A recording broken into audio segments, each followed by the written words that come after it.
Amaranantsika ny vaovao kosa hetsika maro samihafa no entina hanamarihana ny fankalazana ny 750 taona ny THB ny tena mampiavaka ity tsingerintaona ity dia ny fanodonana rakin-tsary iray mampiseho ny fifamatoran'ny mpankafy sy ny zava-pisotro THB. Ankalazan'ny 750 taona nisy ny THB ilay zava-pisotro mariky ny fihavanana vokarin'ny rakin-tsary. Amin'ny fomba hafakely no entina hanamarihana izany 750 taona ny tsingerintaona ny THB zany, isan'izany ny famoahana rakin-tsary miavaka sady tsara rafitra izay vita malagasy tanteraka ary nampitondraina ny lohateny hoe THB ny Hetsika. Nampahafantarina ny mpanao gazety izany io maraina io teny amin'ny foibeany eny Andraharo. Moka dokam-barotra ngeda be lohevitra amin'ny fankalazana io zany io 750 taona io dia hoe THB no antsika.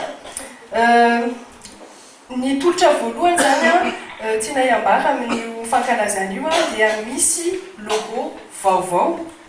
Hitantsika io logo io amin'ny afisy, amin'ny lanonana maneran'ny nosy ary amin'ny dokam-barotra amin'ny fahitalavitra.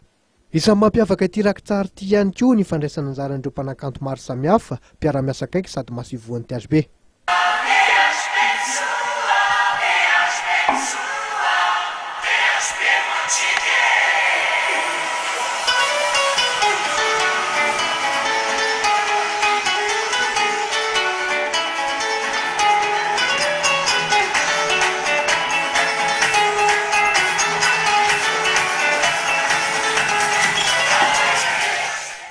Manomboka amin'ny herinandro avy iny dia hipetraka manerana ny toerana maro. Ny afisy mitondra ny lohahevitra hoe THB ny Hetsika, arahina hetsika fanentanana maro sy lalao any anivon'ny ireo haino aman-jery manerana ny nosy.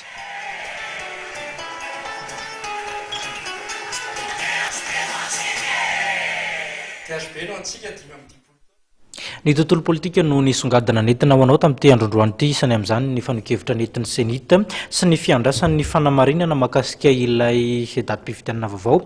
Navoaka ny gouvernemanta ankoatr'izay ireo fanokevitra samihafa manodidina izay fanemorana ny fifidianana izay.